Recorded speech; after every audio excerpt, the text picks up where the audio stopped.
A very good morning to all the participants of this webinar. And from DTRTI Lucknow, I welcome you all to this webinar. I'm Arvind Mishra, Deputy Director. Today we'll be starting with the study of the Black Money Undisclosed Foreign Income and Assets Act and Imposition of Tax Act 2015, which is in short called Black Money Act 2015. Undisclosed Foreign Income and Assets.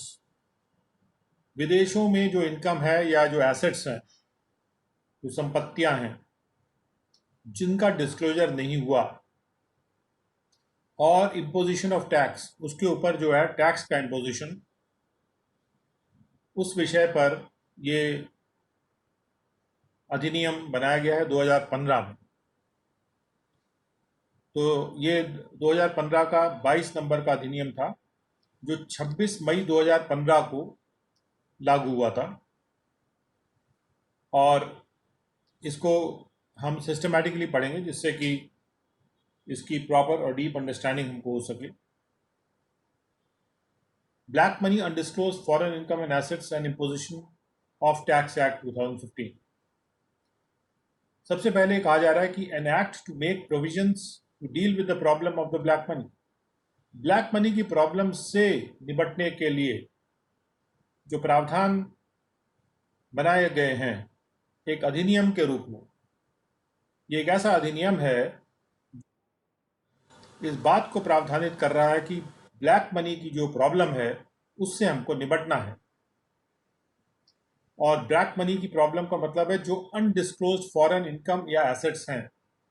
कई लोग assets बना लेते हैं, income बना लेते हैं और उसको फॉरेन कंट्री में रख लेते हैं, विदेशों में रख लेते हैं, और उससे निपटने के लिए वो एक प्रॉब्लम है क्योंकि वो पैसा भारत से बाहर रहता है, एक तो उसके ऊपर टैक्स नहीं आता, और जब वो पैसा उत्पन्न हुआ था तब भी कोई टैक्स नहीं आया था। उस पैसे से जो इनकम प्राप्त हो रही है उस व्यक्ति को जिसका वो पैसा है उस पर भी वो टैक्स नहीं दे रहा है। उससे जो एसेट बना रहा है वो एसेट से जो इनकम आ रही है उस पर भी टैक्स नहीं दे रहा। तो ये बहुत बड़ी प्रॉब्लम है, ब्लैक मनी की। और the procedure for dealing with such income and assets, और इस बात को प्रावधानित किया जा रहा है कि क्या प्रोसीजर होगा कि हम ऐसी इनकम से कैसे निपटेंगे, ऐसे एसेट से कैसे निपटेंगे। तो पहली बात है कि to make the provision to deal with the problem. दूसरा है to make the provision for procedure for dealing with such income and assets. And तीसरी बात है to provide for imposition of tax on any undisclosed foreign income and asset which is held outside India. Asset ऐसा होना चाहिए जो India से बाहर hold करके रखा हुआ, and for matters connected therewith, और उनसे कनेक्टेड मैटर्स और उनके incidental matters. Be it enacted by parliament in 66th year of the republic. 66वें साल में रिपब्लिक के ये इनैक्टमेंट पास हुआ है। और इसका प्रिलिमिनरी पार्ट जो है वो कहता है कि इस एक्ट का जो नाम है वो होगा black money undisclosed foreign income and assets and imposition of tax act 2015। और ये पूरे इंडिया पर एक्सटेंड करेगा, यानी इसका विस्तार जो होगा पूरे इंडिया में होगा। और ये 1 जुलाई 2015 को फोर्स में आ जाए।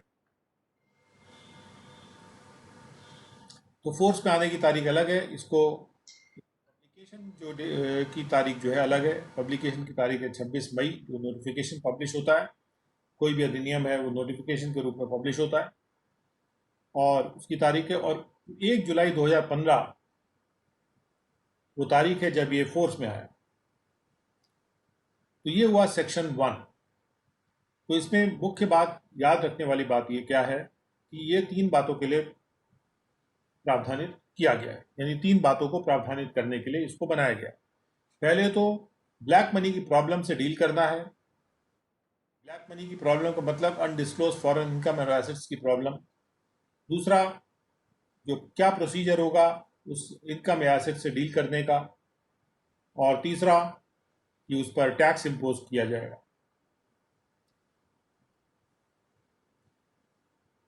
आते हैं सेक्शन 2 पे।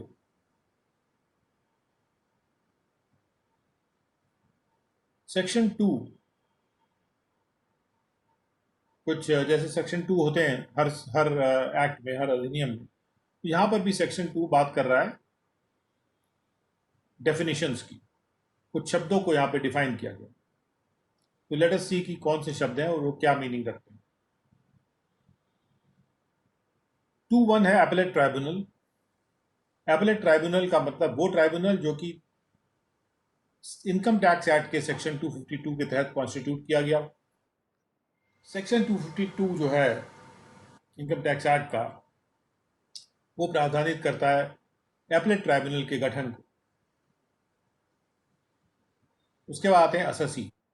असेसी का मतलब है एक ऐसे पर्सन जो कि रेसिडेंट है इंडिया में with in the meaning of section 6।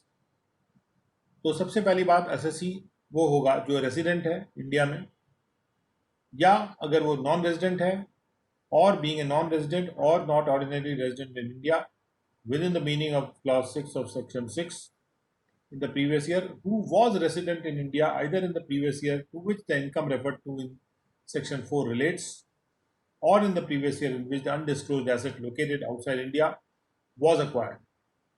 यदि आज की तारीख में इस प्रीवियस ईयर में अगर वो व्यक्ति नॉन रेजिडेंट है, या प्रीवियस ईयर में वो व्यक्ति नॉट ऑर्डिनरीली रेजिडेंट है इंडिया में, तो ऐसे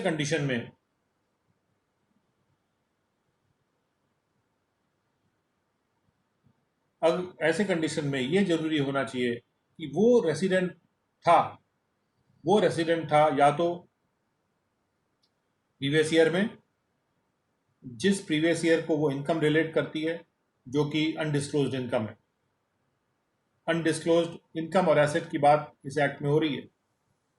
हेल्ड आउटसाइड इंडिया, जो बाहर होल्ड की जा रही है, और वो जो अनडिस्क्लोज्ड एसेट या अनडिस्क्लोज्ड इनकम है, वो जिस प्रीवियस ईयर से रिलेट करती है, उस प्रीवियस ईयर में वो व्यक्ति रेसिडेंट था इंडिया में अगर, और आज भले ही वो नॉन रेजिडेंट या नॉट ऑर्डिनरी रेजिडेंट हो, या फिर जो अनडिस्क्लोज्ड एसेट पाया गया है, वो अनडिस्क्लोज्ड एसेट जो इंडिया से बाहर लोकेटेड है, वो अगर जिस प्रीवियस ईयर में अक्वायर किया गया था उस पर्सन के द्वारा, तो जिस ईयर में उसने अक्वायर किया था उस ईयर में वो पर्सन जो था अगर रेसिडेंट था, तो भी वो असेसी माना जाएगा।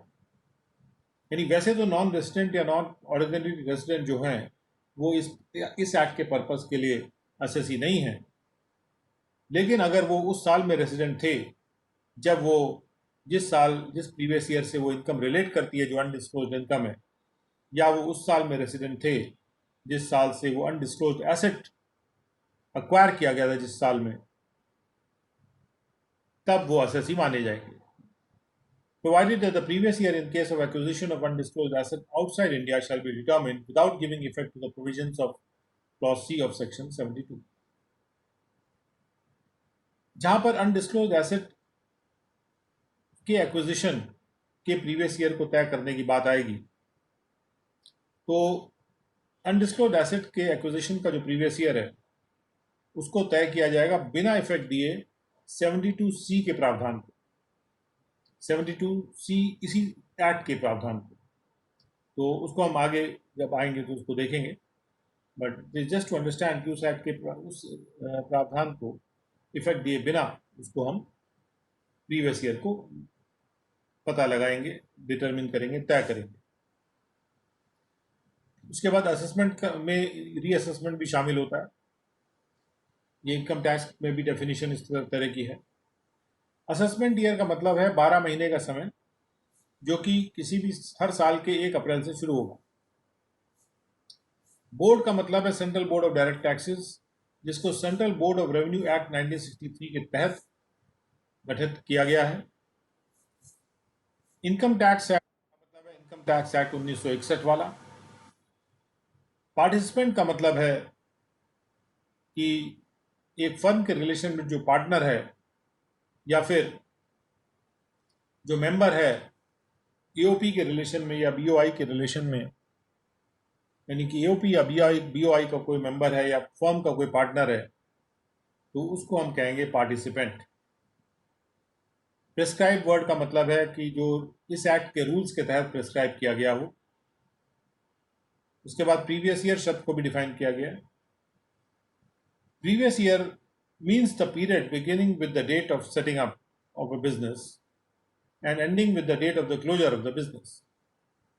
प्रीवियस ईयर कब से शुरू होता है? जब बिजनेस सेटअप होता है उस तारीख से शुरू होता है, और जब बिजनेस क्लोज हो जाता है, खत्म हो जाता है, उस तारीख पे खत्म होता है। और अगर बिजनेस क्लोज नहीं होता है तो 31st day of March following the date of setting of such business. जिस तारीख को बिजनेस सेटअप हुआ था उस साल के बाद जो 31st डे ऑफ मार्च आता है, तो उस 31st डे ऑफ मार्च में वो प्रीवियस ईयर खत्म होगा। विच एवर इज अर्लियर से मतलब यह है कि अगर 31st डे ऑफ मार्च पहले आ गया तो वो, या फिर अगर डेट ऑफ क्लोजर पहले आ गई बिजनेस की, तो वहां पे वो प्रीवियस ईयर खत्म हो जाएगा। और उसके बाद बी में लिखा हुआ है प्रीवियस ईयर की डेफिनेशन में, the period beginning with the date on which a new source of income comes into existence. जो पीरियड ऐसी तारीख को शुरू होता है जब कोई नया इनकम का स्रोत, जो नया आय का स्रोत अस्तित्व में आता है, it comes into existence, and ending with the date of closure of the business. और वो खत्म होगा जब बिजनेस खत्म होगा, और the 31st day of March following the date on which such new source comes into existence, या फिर 31 मार्च उस साल का या उस पीरियड का, उस अंतराल का समय के जब वो नया सोर्स एग्जिस्टेंस में आया था, यानी नया जो इनकम का स्रोत था जिस साल में एग्जिस्टेंस में आया था, या जब भी एग्जिस्टेंस में आया था उसके बाद जो 31 मार्च आती है, और जब भी वो 31 मार्च आती है तो वो 31 मार्च जो है तब वो प्रीवियस ईयर खत्म हो जाएगा। विच एवर इज अर्लियर, यानी कि अगर डेट ऑफ क्लोजर पहले आ जाती है तो वो तब खत्म हो जाएगा। अगर 31 मार्च पहले आ जाती है तो 31 मार्च को प्रीवियस ईयर खत्म हो जाएगा।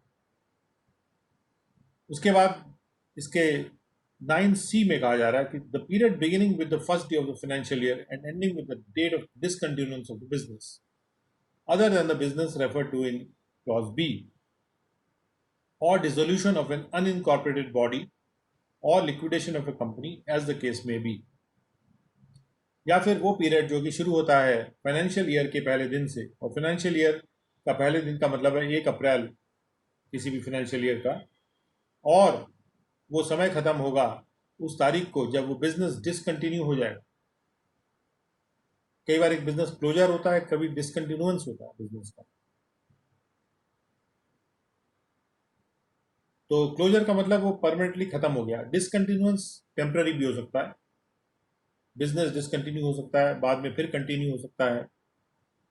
तो जब भी डेट ऑफ डिसकंटिन्यूएंस आती है बिजनेस की, other than the business refer to in clause B, यानी कि जो बिजनेस क्लॉज बी में रेफर किया जा रहा है जिससे क्लोजर की बात की जा रही है, उसके अलावा अगर कोई ऐसा बिजनेस है जो डिसकंटिन्यू हुआ, क्लोजर नहीं हुआ उसका, तो जो डेट ऑफ डिसकंटिन्यूएंस है उस केस में वो लिया जाएगा। या फिर जो डिसोल्यूशन की डेट है किसी अनइनकॉर्पोरेटेड बॉडी के, एक अनइनकॉर्पोरेटेड बॉडी यानी जिसका कोई रजिस्ट्रेशन वगैरह नहीं हुआ और वो डिसॉल्व हो गई, या कोई कंपनी है तो वो लिक्विडेट हो गई, कंपनी का लिक्विडेशन ही, कंपनी बंद हो गई, कंपनी लिक्विडेट कर देना यानी उसके एसेट्स को लिक्विड कर देना, बांट देना। लिक्विड होता है मनी और एसेट्स होते हैं सॉलिड। कंपनी का लिक्विडेशन भी कंपनी का को तरलता प्रदान कर देना, यानी कि उसका जो एसेट्स है उसको मनी में कन्वर्ट हो जाता है, वो तब होता है जब कंपनी बंद हो जाती है। और तो ये जो वो प्रीवियस ईयर है जब first day of financial year से शुरू होता है जो, और जब भी बिजनेस डिसकंटिन्यू होता है, यानी चलता हुआ बिजनेस है, तो वो first day of financial year के बाद जब भी डिसकंटिन्यू हो जाता है अगर साल में, एक तो ये हुआ कि जब स्रोत पहले उत्पन्न हुआ उसी साल में, तो ये देखा जाएगा कि अगर उसी साल में क्लोजर हो गया तो तभी प्रीवियस ईयर खत्म हो जाएगा। 31 डे ऑफ मार्च से पहले क्लोजर हो गया तो भी प्रीवियस ईयर खत्म हो जाएगा, लेकिन 31 मार्च पहले आ गया तो भी क्लोजर हो जाएगा। सी में उस बात की बात की जा रही है बिजनेस ऑलरेडी चल रहा है, उस साल में नया स्रोत ऑफ इनकम नहीं पैदा हुआ, बिजनेस पहले से चल रहा है, तो first day of financial year से शुरू करेंगे, और जब भी वो डिसकंटिन्यूअस डिसोल्यूशन या लिक्विडेशन होता है तो तब उसको खत्म माना जाएगा। और the period of 12 months commencing on the first day of April of the relevant year in any other case। और कोई अगर साल है जिसमें कि डिसकंटिन्यूअस नहीं हो रहा है, क्लोजर नहीं हो रहा है, कुछ भी नहीं हो रहा है, तो फिर पहली डे अप्रैल से शुरू होगा और 31 मार्च तक वो चलेगा previous year, and which immediately precedes the assessment year. और प्रीवियस ईयर वो साल है जो कि असेसमेंट ईयर के ठीक पहले आता है। इसके बाद रेसिडेंट की डेफिनेशन दी जा रही है यहाँ पे। रेसिडेंट का मतलब है एक ऐसे पर्सन जो कि इंडिया में रेसिडेंट है with in the meaning of section 6 of the income tax act, और ये सेक्शन 6 में रेजिडेंट की परिभाषा दी हुई है इनकम टैक्स एक्ट में। उसके बाद 11 में है undisclosed asset located outside India. This is definition because इसी पे आधारित है ये पूरा एक्ट। और 12 है undisclosed foreign income and asset. इन दोनों चीज़ों पे आधारित है ये एक्ट, तो इन दोनों की डेफिनेशंस को ध्यानपूर्वक समझ लेना बहुत इंपॉर्टेंट है। अनडिस्क्लोज्ड एसेट जो इंडिया से बाहर लोकेटेड हो, इसका मतलब है एक ऐसा एसेट और जिसमें किसी एंटिटी में फाइनेंशियल इंटरेस्ट भी हो सकता है। जैसे किसी कंपनी में मेरे पास कुछ शेयर होल्डिंग है, तो इसका मतलब कि मैं उस कंपनी में फाइनेंशियल इंटरेस्ट रखता हूँ। तो यदि एक ऐसा एसेट है जो कि एक फाइनेंशियल इंटरेस्ट भी हो सकता है किसी भी एंटिटी में, चाहे वो कंपनी हो चाहे ईओपी हो, कुछ भी हो, एंटिटी यानी कंसर्न कोई भी टाइप की हो, एंटिटी में अंडरटेकिंग भी आ जाएगी, कंसर्न भी आ जाएगा, कंपनी आ जाएगा, ईओपी आ जाएगा, कोई भी पर्सन हो, तो उसमें अगर कोई फाइनेंशियल इंटरेस्ट है तो वो भी एक एसेट माना जाएगा इस एक्ट के पर्पज से, जो इंडिया से बाहर लोकेटेड है, located outside India, and held by the assessee in his name. और असेसी ने उसको अपने नाम पे, बेनामी नहीं है, held by the assessee in his name और in respect of which he is a beneficial owner, या अगर उसके नाम पे नहीं है तो वो उसका बेनिफिशियल ओनर होना चाहिए, यानी बेनिफिट वो प्राप्त कर रहा है। नाम पे किसी और के भी अगर है, अगर वो बेनिफिट प्राप्त कर रहा है तो भी इसमें कवर होगा, यानी कि बेनामी भी कवर होगा। And he has no explanation about the source of investment in such asset. और उस एसएससी के पास, उस पर्सन के पास जो कि ओनर है उस एसेट का,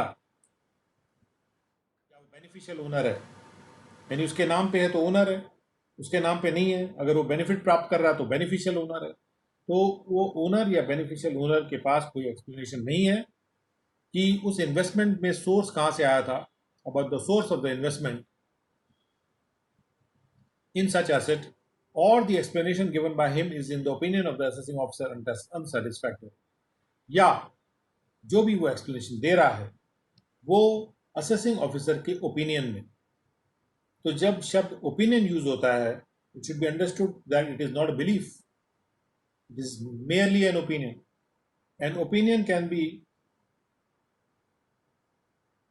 based on, opinion is little more than suspicion. Suspicion है कि भाई एक संदेह होता है, संदेह जब थोड़ा कंफर्म होता है तो ओपिनियन बन जाता है। और ओपिनियन में सर्टनिटी की जो मात्रा है वो फिर भी 50% से ऊपर नहीं। Opinion is an opinion, and when the certainty increases over 50%, then it becomes a belief. And belief होगा, उसके लिए मटेरियल होना चाहिए, cogent credible material should be there. But here the question is of the opinion, कि assessing officer का opinion है कि वो जो एक्सप्लेनेशन दिया जा रहा है वो सेटिस्फैक्टरी नहीं। तो उस केस में तभी वो अनडिस्क्लोज्ड एसेट माना जाएगा।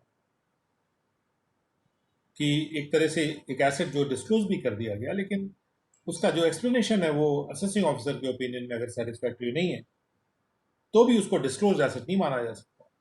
उसको इस एक्ट के पर्पज से undisclosed asset located outside India की परिधि में लिया जाएगा।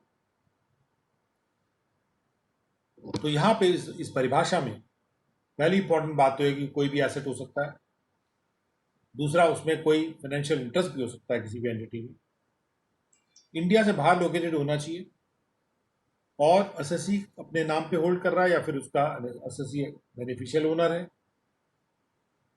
अगर अपने नाम पे होल्ड कर रहा है और बेनिफिशियल ओनर नहीं भी है, यानी बेनिफिट नहीं भी प्राप्त कर रहा है लेकिन उसके नाम पे है, तो भी उससे पूछा जा सकता है। या फिर अगर वो बेनिफिशियल ओनर है और उसके नाम पे नहीं है, तो भी उससे पूछा जा सकता है कि आप एक्सप्लेन करिए कि इसका सोर्स ऑफ इन्वेस्टमेंट क्या है। ये दोनों कंडीशन अलाउड है कि वो बेनिफिशियल ओनर है कि नहीं है, और या फिर बेनिफिशियल ओनर नहीं भी हो तो एसेट उसके नाम पे हो। और उसके बाद 12 में पूछा कहा जा रहा है कि undisclosed foreign income and asset, उसको डिफाइन किया जा रहा है कि undisclosed foreign income and asset क्या है। तो undisclosed foreign income and asset means the total amount of undisclosed income of an asset from a source located outside India, जहां स्रोत जो है इनकम का वो इंडिया से बाहर लोकेटेड है, बाहर सिचुएटेड है, बाहर लोकेटेड है। उस स्रोत से इनकम आ रही है, लेकिन जो इनकम है वो अनडिस्क्लोज्ड है, and the value of an undisclosed asset located outside India. और अगर वो एसेट भी अनडिस्क्लोज था, कई बार ऐसे भी हो सकता है कि एसेट अनडिस्क्लोज नहीं हो और इनकम अनडिस्क्लोज्ड हो, और कभी ऐसा भी हो सकता है कि एसेट भी अनडिस्क्लोज्ड है और इनकम भी अनडिस्क्लोज्ड है। तो value of an undisclosed asset which is located outside India referred to in section 4 and computed in the manner laid down in section 5। और इसका जो कंप्यूटेशन किया जाएगा undisclosed foreign income and asset का, उसका जो कंप्यूटेशन का मैनर है वो सेक्शन 5 में लेड डाउन है, और ये जो एसेट है इसका रेफरेंस सेक्शन 4 में आया है। लेकिन जो जो मीनिंग है इसमें जो आ रहा है undisclosed foreign income and asset, तो इनकम जो है हमेशा कोई ना कोई एसेट से निकल के आएगी या किसी इनकम के स्रोत से निकल के आएगी। कभी कभी ऐसा भी हो सकता है कि इनकम हो और एसेट ना हो, और कभी कभी इनकम एसेट से निकल के आ रही हो सकती है। तो जो undisclosed foreign income and asset का मतलब है कि कुल अमाउंट जो अनडिस्क्लोज इनकम का है from a source which is located outside India, एक सोर्स जो इनकम का सोर्स है वो इंडिया से बाहर है, और साथ में इस परिभाषा में वो अनडिस्क्लोज एसेट की भी वैल्यू आती है जो इंडिया से बाहर लोकेटेड, क्योंकि undisclosed asset located outside India को हम 11 में डिफाइन कर चुके।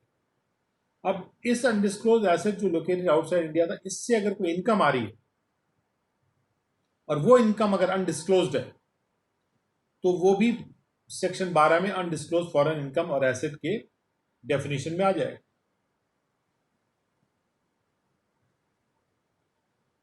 यानी कि जो अनडिस्क्लोज फॉरेन इनकम और एसेट की डेफिनेशन है, इसमें 11 में जो चीज लिखी हुई है उसमें से भी जो इनकम आ रही है,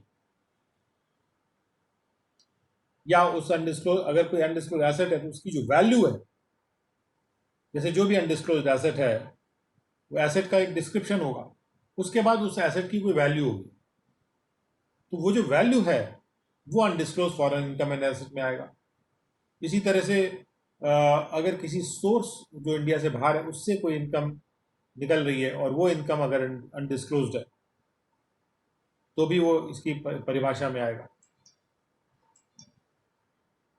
क्योंकि ऐसी सिचुएशन यहाँ पर नहीं सोची जा सकती कि एसेट डिस्क्लोज्ड और इनकम अनडिस्क्लोज्ड।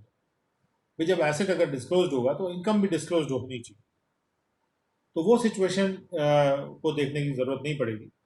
सीधे सीधे अगर एसेट अनडिस्क्लोज्ड है तो उसका value will be the undisclosed foreign income and asset. और उसके अलावा वो फॉरेन इनकम भी जो कि ऐसे सोर्स से निकल के आ रही है जो कि इंडिया से बाहर सिचुएटेड है और वो अनडिस्क्लोज्ड है। उसके बाद 13 में कहा जा रहा है अनइनकॉर्पोरेटेड बॉडी। अनइनकॉर्पोरेटेड बॉडी को डिफाइन किया गया है, जैसे बार बार टर्म आएगा, वैसे हम उस बॉडी को अनइनकॉर्पोरेटेड मानते हैं जिसको कि रजिस्टर ना किया गया। हालांकि फर्म्स रजिस्टर होती हैं, तो इसलिए यहाँ पर जो डेफिनेशन है, पर्टिकुलर डेफिनेशन है अनइनकॉर्पोरेटेड बॉडी की, जिसमें फर्म, एओपी और बीओआई शामिल होते हैं। यानी फर्म, एओपी और बीओआई के अलावा कोई और बॉडी अनइनकॉर्पोरेटेड बॉडी नहीं मानी जाएगी। अनइनकॉर्पोरेटेड बॉडी केवल ये तीन है।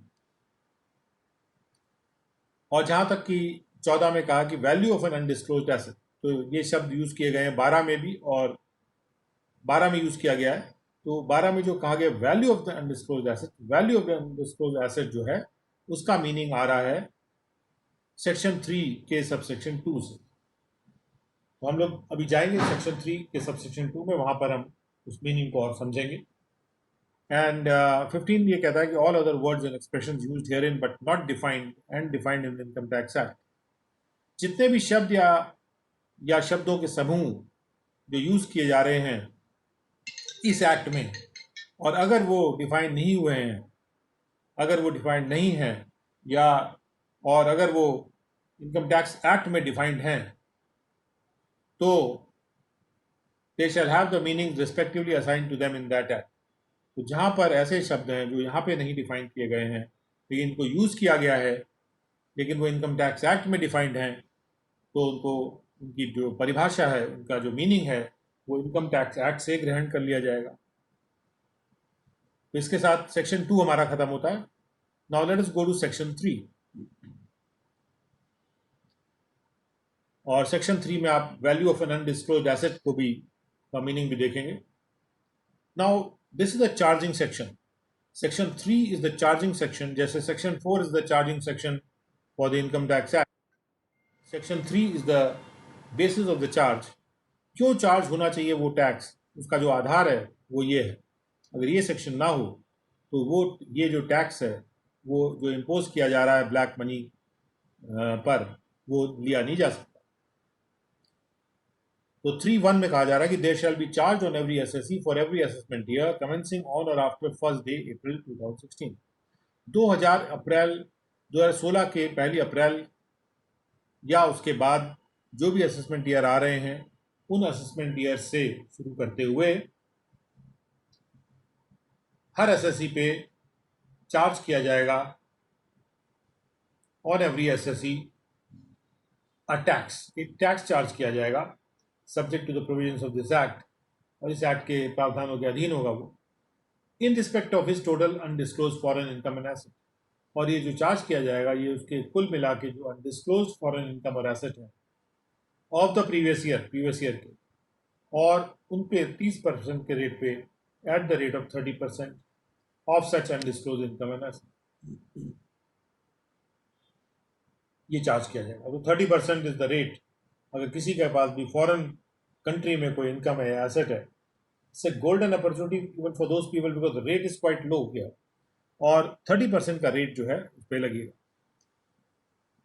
सो एसेट, ये जो अनडिस्क्लोज इनकम है, ये इंडिया में आना चाहिए। That is the basic thinking behind this.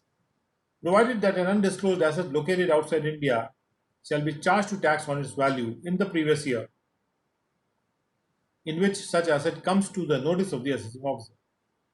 बशर्ते ये कि जो भी अनडिस्क्लोज एसेट है और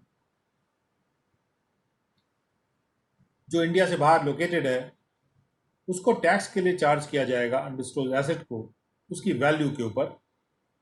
अनडिस्क्लोज एसेट को उसकी वैल्यू पे चार्ज किया जाएगा, क्योंकि अनडिस्क्लोज इनकम पर तो 30% की बात हो रही है, लेकिन जो ये 30% किस पे होगा अनडिस्क्लोज एसेट के केस में, तो जो भी अनडिस्क्लोज एसेट की जो वैल्यू है उस पर चार्ज किया जाएगा on its value in the previous year in which such asset comes to notice.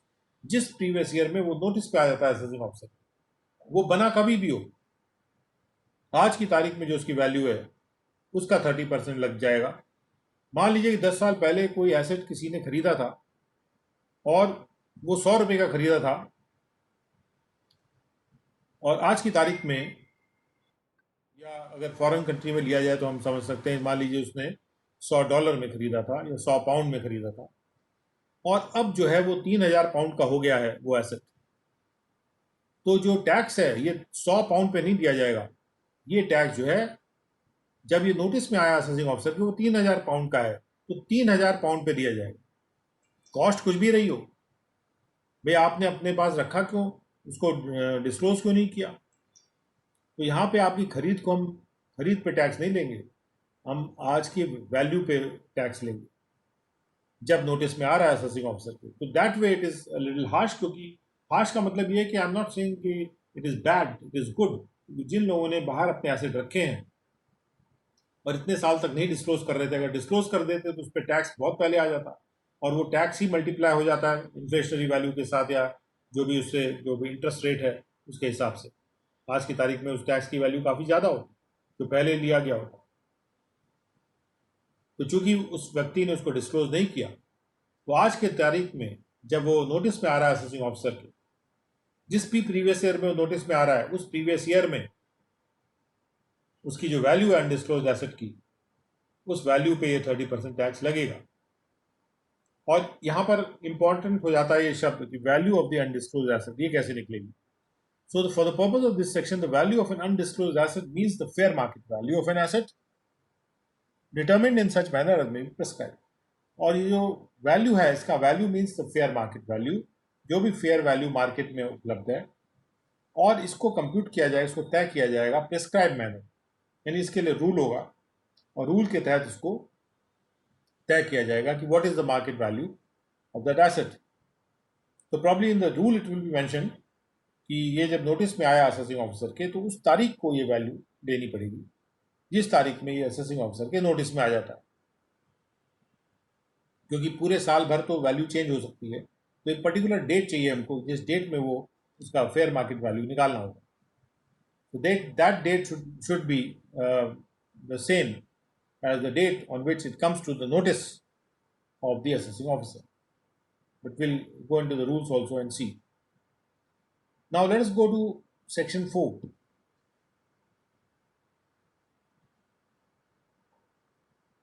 Now this is section 4. Scope of the, जैसे सेक्शन 5 है हमारा स्कोप ऑफ इनकम, तो यहाँ पे इनकम टैक्स एक्ट में जैसे स्कोप ऑफ इनकम है, तो यहाँ पे scope of the total undisclosed foreign income and asset,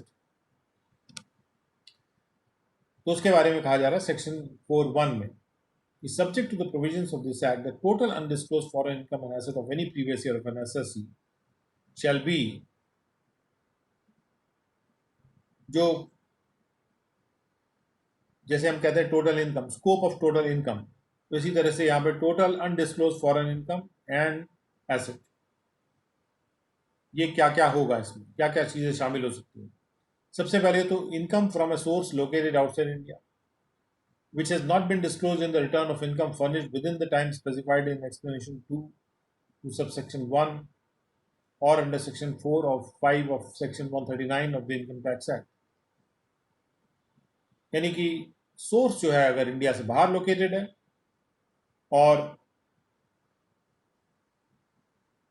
income उस सोर्स से जो आ रही है उसको उस रिटर्न ऑफ इनकम में डिस्क्लोज नहीं किया गया, जो कि सेक्शन 139 के सबसेक्शन 1, 4 या 5 में जो समय दिया होता है कि late filing, belated return, revise return वगैरह का जो समय है, ओरिजिनल रिटर्न, जो समय उसमें निर्धारित है उस समय के अंतर्गत यदि डिस्क्लोजर नहीं हुआ,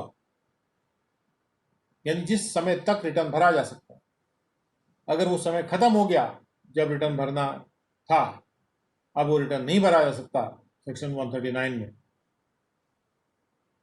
तब ये देखा जाएगा कि उस तारीख तक जब वो रिटर्न भरा जा सकता था, क्या वो डिस्क्लोजर कर दिया गया है उस सोर्स का। अगर वो डिस्क्लोजर नहीं किया गया उस रिटर्न में जो भरा जा सकता था, तो उससे जो प्राप्त इनकम है, उससे जो भी इनकम प्राप्त हो रही है, income from a source located outside India, that will be the total undisclosed foreign income and asset, इसमें आएगा ये। दूसरा है कि from a source located outside India in respect of which a return is required to be furnished under section 139 of the Income Tax Act, but no return of income has been furnished within the time specified.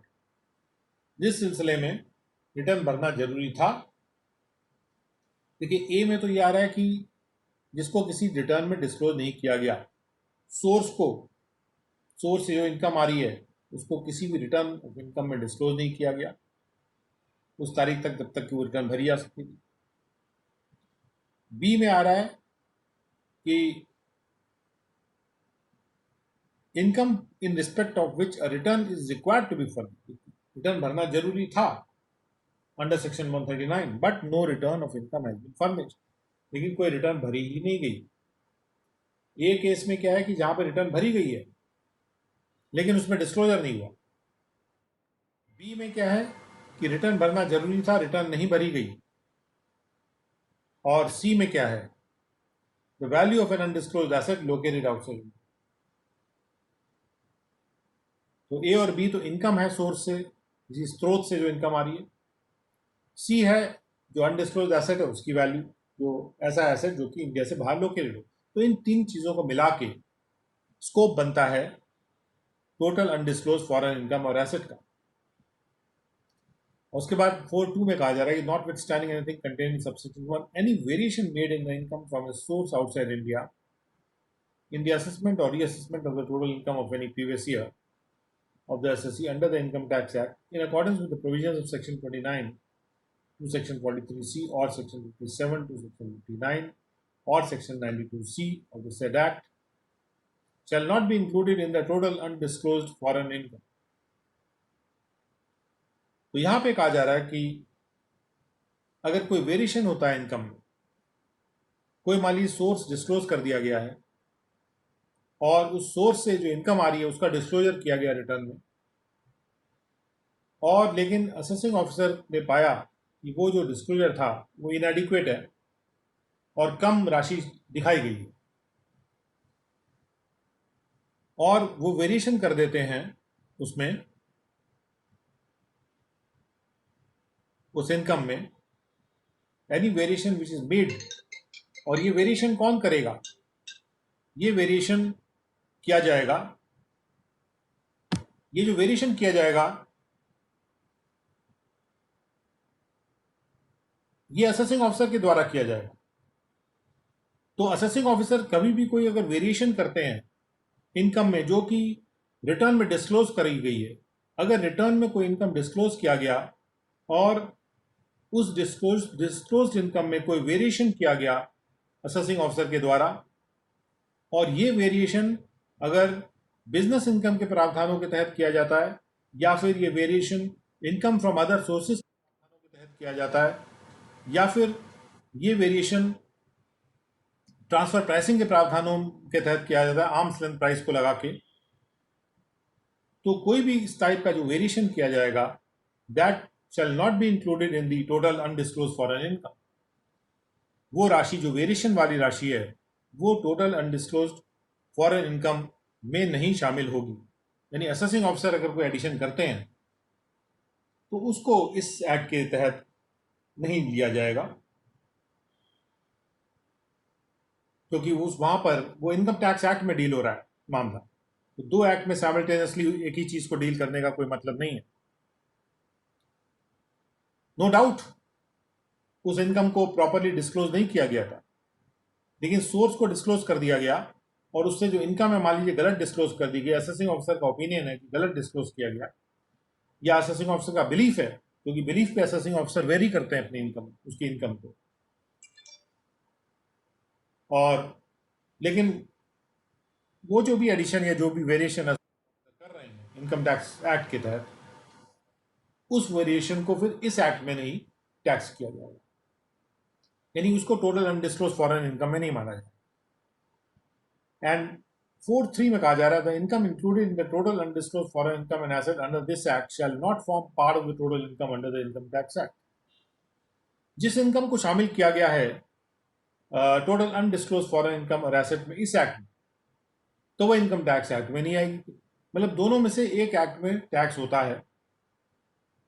अगर जो चीज़ income tax act में tax कर ली गई, फिर उसको हम इस act में टैक्स नहीं करेंगे, और जो यहाँ टैक्स कर लिया गया तो वहाँ टैक्स नहीं होगा। इसके बाद आते हैं सेक्शन 5 पर। ओके, तो section 5 says computation of the total undisclosed foreign income asset. किस प्रकार से कंप्यूट किया जाएगा इस टोटल अनडिस्क्लोज्ड फॉरेन इनकम और asset. In computing the total income, total undisclosed foreign income and asset of any previous year of an assessee, no deduction in respect of any expenditure or allowance or set off of any loss shall be allowed to the assessee, whether or not it is allowable in accordance with the provisions of the Income Tax Act. Income tax act में अगर कोई expenditure या allowance या set of allowed था assessee को उस income से, वो इस तरह का कोई भी एक्सपेंडिचर, अलाउंस या सेट ऑफ या कैरी फॉरवर्ड या सेट ऑफ लॉस का वो नहीं दिया जाएगा। ना तो कोई एक्सपेंडिचर अलाउ किया जाएगा, ना कोई अलाउंस अलाउ किया जाएगा, या कोई भी जो लॉस आ रहा है, loss can be a result of number of carry forward allowances coming from earlier years also. तो लॉस का या कोई एक्सपेंडिचर या अलाउंस नहीं दिया जाएगा इस कंप्यूट करने में total undisclosed foreign income and asset को। और any income which has been assessed to tax for any assessment year under the Income Tax Act prior to the assessment year to which this act applies, or which is assessable or has been assessed to tax for any assessment year under this act, shall be reduced from the value of the undisclosed asset located outside India if the assessee furnishes evidence to the satisfaction of the assessing officer that the asset has been acquired from the income which has been assessed or is assessable, as the case may be, to tax. Assessee अगर कोई evidence furnish कर देता है assessing officer के satisfaction पे कि जिस undisclosed foreign income या एसेट की बात की जा रही है, वो जो इनकम थी वो टैक्स के लिए असेस कर दी गई थी किसी भी असेसमेंट ईयर के लिए, इनकम टैक्स एक्ट के तहत असेस कर दी गई थी, और उस असेसमेंट ईयर से पहले असेस कर दी गई थी जिसमें ये एक्ट अप्लाई कर रहा है, क्योंकि जब उसके नोटिस में आया तब वो अप्लाई कर रहा है ये एक्ट।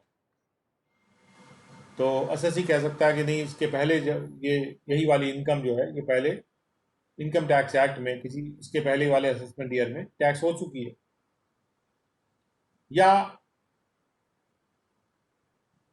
फिर वो इनकम जो है असेसेबल थी या असेस की जा चुकी है टैक्स के लिए किसी असेसमेंट ईयर के लिए जो कि ब्लैक मनी एक्ट में असेस की जा चुकी है।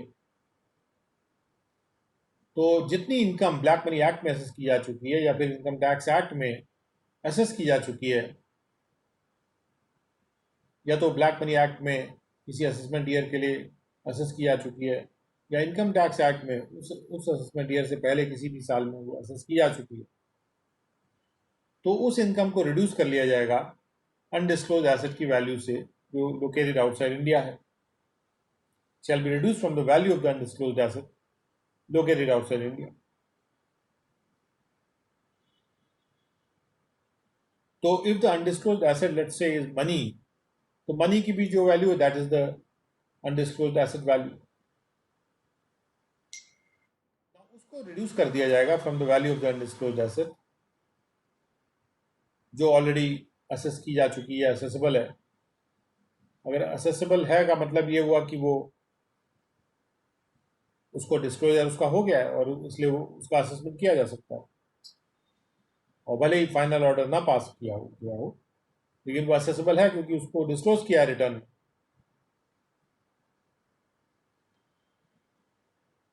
और असेसी अगर एविडेंस दे देता है असेसिंग ऑफिसर के सेटिस्फैक्शन से कि उसमें से कुछ इनकम ऐसी है जो कि टैक्स हो चुकी है या फिर असेसेबल है या असेस की आ चुकी है ब्लैक मनी एक्ट में, तो उसको रिड्यूस कर दिया जाएगा from the value of the undisclosed asset located outside India. तो ये है कि क्या चीज रिड्यूस कर दी जाएगी, जो पहले टैक्स हो चुकी है उसको दोबारा आप टैक्स करने की आवश्यकता। The amount of reduction referred to in clause 2 of subsection 1 in the case of an immovable property। Section 2 में जो रिडक्शन दिया जा रहा है यानी कि ए और बी के तहत जिस इनकम को डिस्क्लोज कर दिया गया रहा है और इनकम टैक्स एक्ट में वो या तो असेस की जा चुकी है और या ब्लैक मनी एक्ट में वो असेसेबल है या असेस की जा चुकी है। इनकम टैक्स एक्ट में असेसेबल है वो लिखने की जरूरत नहीं, क्योंकि ब्लैक मनी एक्ट में वो पकड़ में आ गई तो ब्लैक मनी एक्ट में असेस कर दी जाएगी।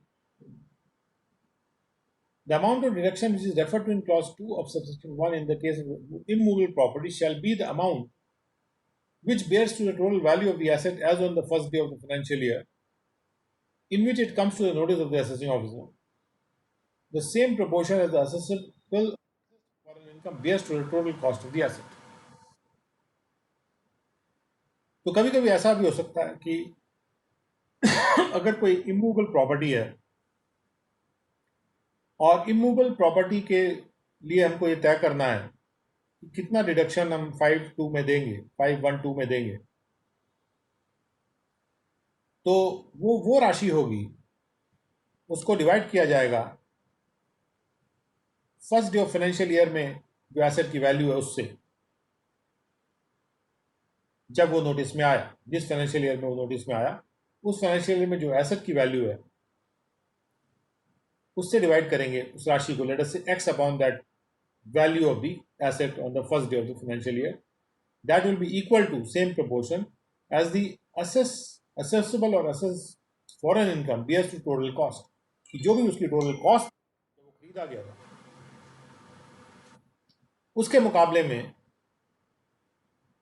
जो उससे इनकम जनरेट हो रही है, तो जो भी उसकी जो असेसेबल फॉरेन इनकम है, और असेसेबल फॉरेन इनकम को हम पहले डिफाइन कर चुके,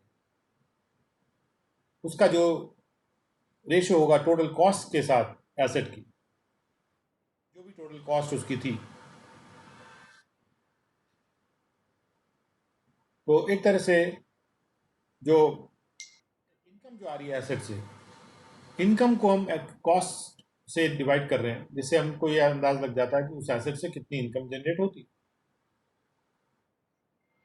और फिर उस रेशो में हम जो वैल्यू ऑफ द एसेट है उसको डिवाइड कर देंगे, उसको मल्टीप्लाई कर देंगे, उस रेशो में ले आएंगे, जिससे वो डिडक्शन दिया जा सके जो डिडक्शन 5(1)(2) में लिखा गया। और 5(1)(2) में डिडक्शन कौन सा लिखा है ये पता लगाने के लिए कि हम क्या वैल्यू रिड्यूस करें, because what we are reducing here is income which is accessible to tax.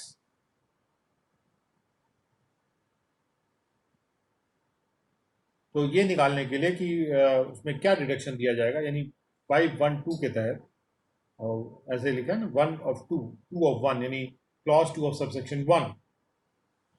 तो क्लॉज 2 के तहत हम क्या डिडक्शन दे रहे हैं, let us understand this thing very clearly, और इसके लिए एक इलस्ट्रेशन भी है हालांकि, but let us first understand and then go to the illustration. देखिए, कोई भी ऐसी इनकम जो कि टैक्स के लिए असेस की गई हो किसी असेसमेंट ईयर के लिए under the income tax act, और ये उस असेसमेंट ईयर से पहले असेस कर दी गई हो, हमको उसको घटाना है। अगर एक हमारे पास एक इमूवेबल प्रॉपर्टी है और वो हमारी अनडिस्क्लोज्ड एसेट है विच इज लोकेटेड आउटसाइड इंडिया, उसके वैल्यू में से हमको कोई वैल्यू घटानी होगी। जब हम कहेंगे उस वैल्यू में से कोई वैल्यू घटानी होगी, तो यानी कि उसकी जो फेयर मार्केट वैल्यू है उसमें से वो वैल्यू घटानी होगी। तो घटानी कौन सी वैल्यू है, जिसका टैक्स लग चुका है या जिसका असेसमेंट हो चुका है ब्लैक मनी एक्ट में, या वो असेस हो जाएगी ब्लैक मनी एक्ट में, और या फिर इनकम टैक्स एक्ट में इसके पहले वो असेस की जा चुकी है। तो हम जो डिडक्शन यहाँ पे देंगे वो इमूवेबल प्रॉपर्टी के केस में उसका वही रेशो होना चाहिए फाइनेंशियल ईयर में फर्स्ट डे पर जो एसेट की वैल्यू यानी कि fair market value first day financial year की, उसका वही रेशो उसके साथ होना चाहिए जो रेशो उसकी जो असेसेबल इनकम है उसका उसके टोटल कॉस्ट से है। तो अगर टोटल कॉस्ट उसकी जो थी वो कम थी और असेसेबल फॉरेन इनकम ज़्यादा है तो ये जो वैल्यू है ये और भी ज़्यादा भी बढ़ सकती है, बिकॉज कॉस्ट बहुत कम आई थी एसेट की और उसका कॉस्ट का इतना ज़्यादा अब इन्फ्लेशन हो गया कि उससे फॉरेन इनकम काफ़ी ज़्यादा जनरेट हो। तो टोटल कॉस्ट के मुकाबले में जो हम फॉरेन इनकम का रेशो लेंगे यानी foreign income accessible foreign income upon the total cost,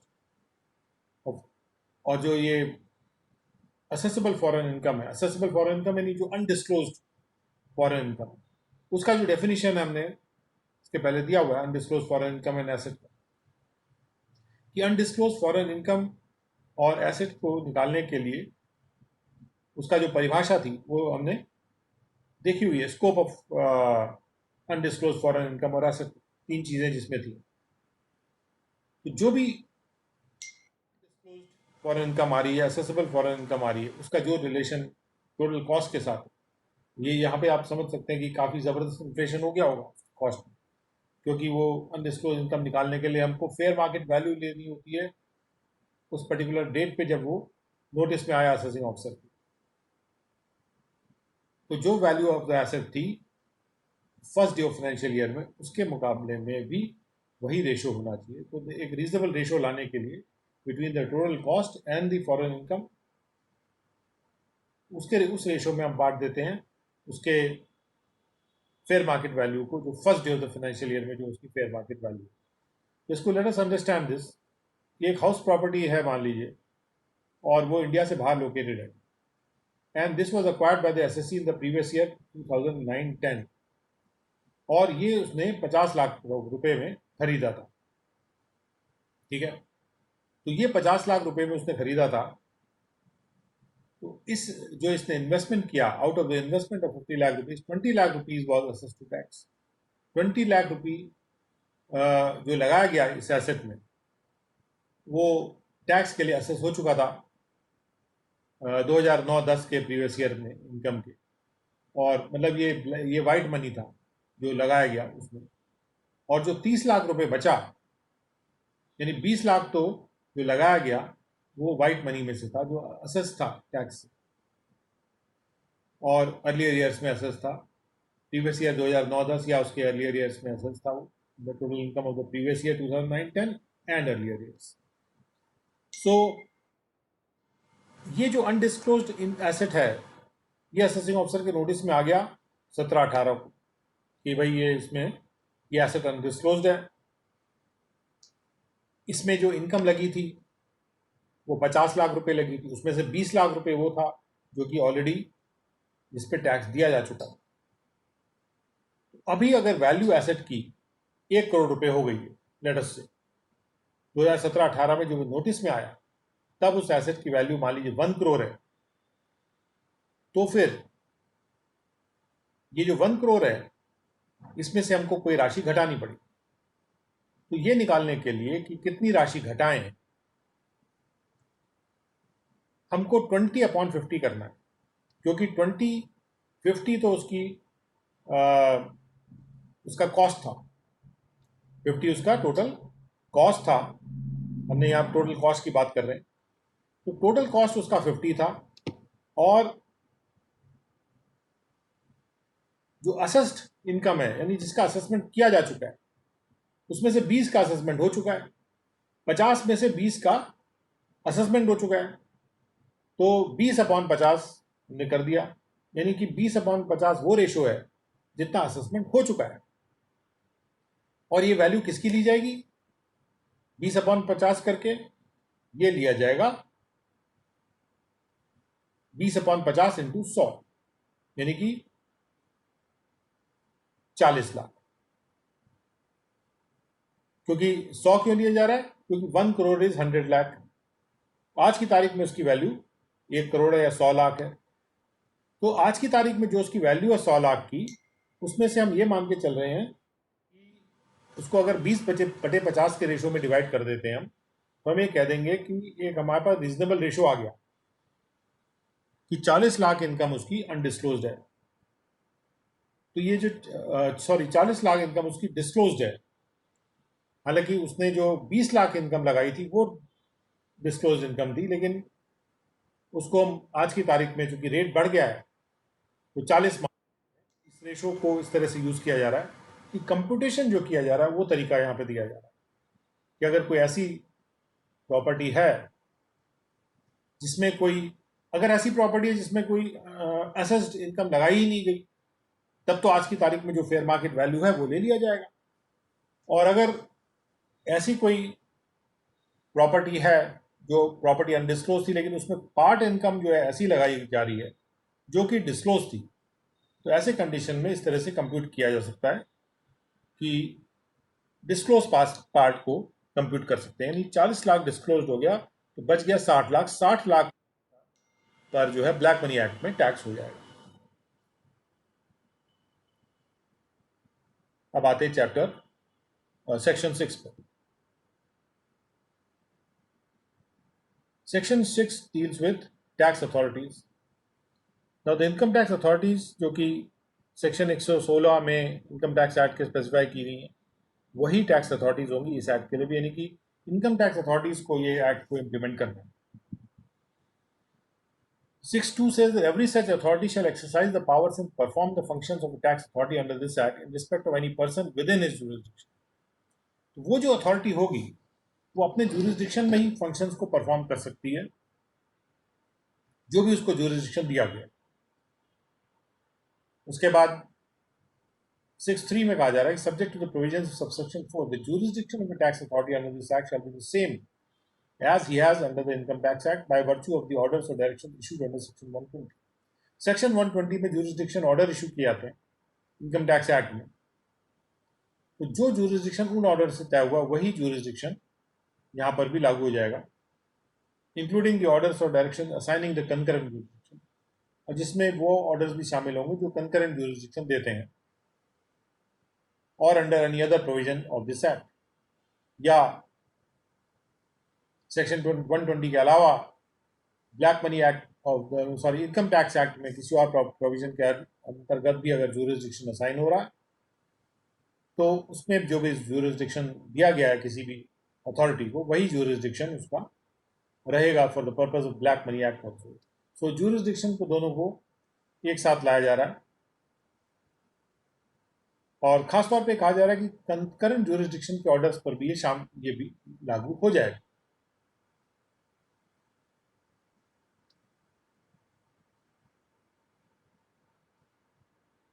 इसलिए कंकरेंट जुरिस्डिक्शन भी अगर इनकम टैक्स एक्ट में कुछ अथॉरिटीज को इनकम टैक्स एक्ट में कंकरेंट जुरिस्डिक्शन मिल रहा है तो वो कंकरेंट जुरिस्डिक्शन अथॉरिटी को दिया गया है वो अथॉरिटी ब्लैक मनी एक्ट में भी जुरिस्डिक्शन उसके लिए माना जा सकता है।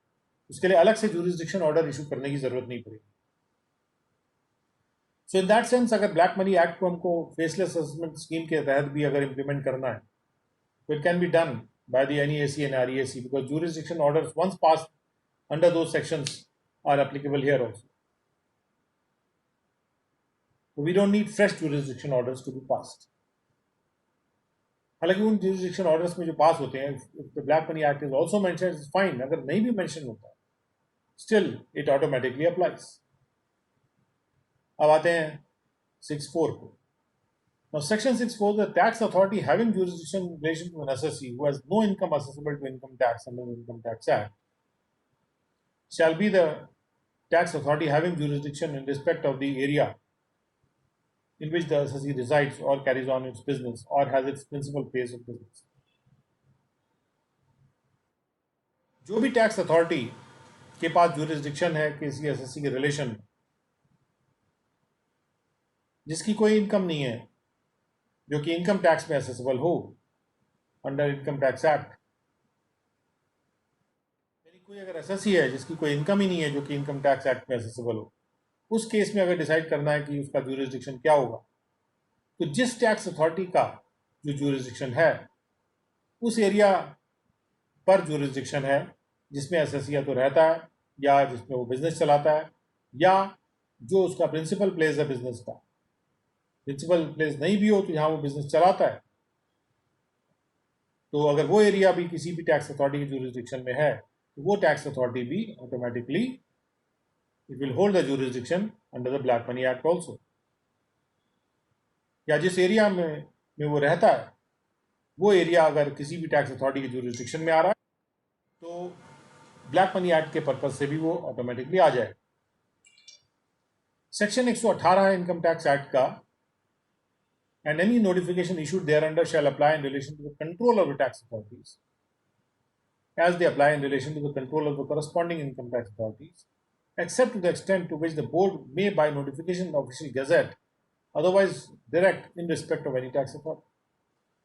इनकम टैक्स एक्ट का जो सेक्शन 118 है उसमें जो टैक्स अथॉरिटीज के कंट्रोल की बात की गई, तो जिस तरह का कंट्रोल टैक्स अथॉरिटीज का सेक्शन 118 के अंतर्गत दिया गया है और उसके अंतर्गत कोई भी अगर नोटिफिकेशन जारी किया गया है तो वो नोटिफिकेशन ब्लैक मनी एक्ट की अथॉरिटीज पर भी लागू हो जाएगा, सिवाय उन केसों में जहां पर बोर्ड को नोटिफिकेशन करके कुछ और डायरेक्शन दे देता है किसी भी टैक्स अथॉरिटी के रिस्पेक्ट में कि नहीं, ये टैक्स अथॉरिटी इस तरह के कंट्रोल के अंतर्गत नहीं आएगी। Board can make a difference, but otherwise जब तक बोर्ड इस बाय नोटिफिकेशन को डिफरेंस ना करे, सेक्शन 118 में जो अप्लाई हो रहा है वही चीज यहां पर अप्लाई हो जाएगी। और इसके बाद सेक्शन 7 पर आ जाते हैं।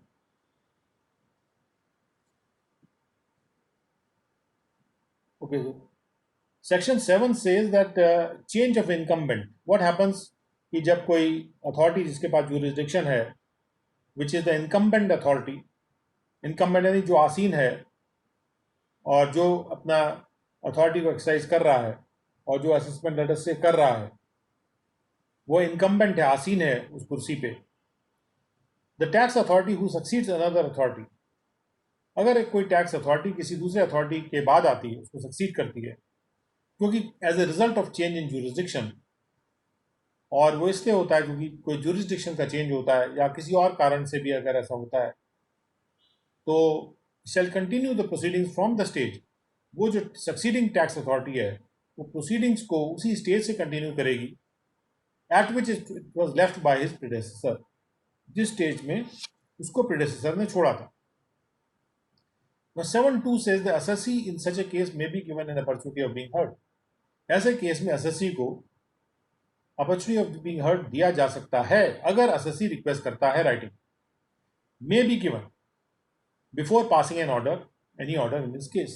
जब हम कहते हैं may be given, कहने को तो it is a choice to some extent, but अगर assessee रिक्वेस्ट कर रहा है then I think it is a may शब्द का केवल यही है कि अथॉरिटी को हम ये पावर दे रहे हैं कि वो इसको डिसाइड कर ले कि whether he wants to give an opportunity और नॉट।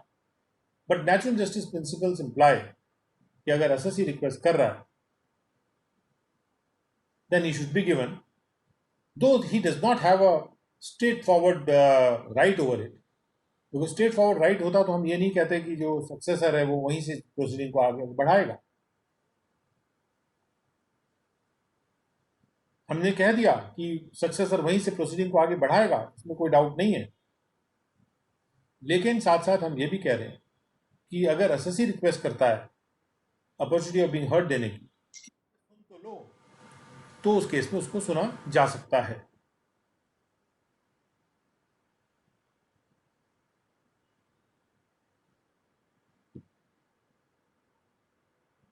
उसके बाद सेक्शन 8 है जो कि जैसे सेक्शन 131 के करस्पॉन्डिंग जो पावर दिया जाता है एविडेंस को प्रोड्यूस करवाने का या डिस्कवर कराने का, तो जो प्रेस्क्राइब टैक्स अथॉरिटीज हैं इस एक्ट के तहत, for the purpose of this act they will have same powers as are vested in the court under the code of civil procedure.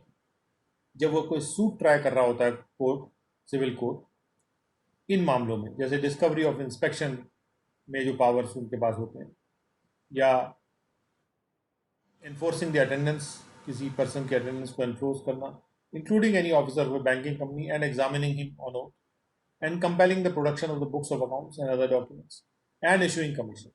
इन सारे मामलों में जो भी पावर्स सिविल प्रोसीजर कोड के तहत एक सिविल कोड के पास होते हैं वही पावर्स यहाँ पर भी दिए गए जैसे सेक्शन 131 में भी है. एंड 8(2) में कहा जा रहा है कि for the purpose of making inquiry और investigation the prescribed tax authority shall be vested with the powers referred to in subsection 1 whether और not any proceeding are pending before it. Proceeding कोई pending नहीं भी है तो भी inquiry या investigation के लिए भी ये पावर्स का इस्तेमाल किया जा सकता है. प्रोसीडिंग होना जरूरी नहीं है. उसके बाद any tax authority prescribe for the purpose of subsection 1 और 2 में subject to the rules made in behalf impound any books. Impounding का पावर भी दिया जा रहा है और other documents produce before it and retain them in its custody for such period as it thinks fit. जितने पीरियड तक भी वो बुक्स को रखना चाहे फिट समझता है वो रख सकता है. लेकिन कोई भी टैक्स अथॉरिटी जो कि सीआईटी के रैंक से नीचे है वो इम्पाउंड नहीं करेगा बिना रीजंस रिकॉर्ड किए. यानी सीआईटी अगर इम्पाउंड करे तो उनको रीजन रिकॉर्ड करने की आवश्यकता नहीं है. लेकिन सीआईटी से बिलो रैंक का कोई भी अधिकारी अगर कोई बुक्स ऑफ अकाउंट्स या डॉक्यूमेंट्स इम्पाउंड करते हैं तो उनको एक तो रीजन लिखने पड़ेंगे. They will have to write record the reasons for doing so. once the reasons are recorded they will become available to the assessee also, and he will be able to retain in his custody any such books of accounts for a period exceeding 30 days. और 30 दिन तक वो authority अपने पास वो books को रख सकते हैं और उसके बाद अगर रखना है तो उनको अप्रूव प्रिंसिपल चीफ कमिश्नर का या चीफ कमिश्नर का या फिर पीसीआईटी या सीआईटी. 30 डेज के बियॉन्ड रखने के लिए कोई भी अथॉरिटी जो कमिश्नर रैंक से नीचे की है उनको परमिशन लेना पड़ेगा प्रिंसिपल सीआईटी से. प्रिंसिपल सीआईटी अगर खुद इम्पाउंड करते हैं तो वो रीजंस भी रिकॉर्ड नहीं करने की ज़रूरत है उनको और उनको कोई अप्रूवल भी लेने की ज़रूरत नहीं है और कोई टाइम लिमिट भी नहीं है उनके लिए. वो जब तक फिट समझते हैं तब तक अपने पास उन बुक्स को रख सकते हैं. So with that we come to the end of today's session on black money. We continue with section 9 tomorrow. So please go through this act carefully so that you can raise the relevant questions tomorrow. So thank you so much.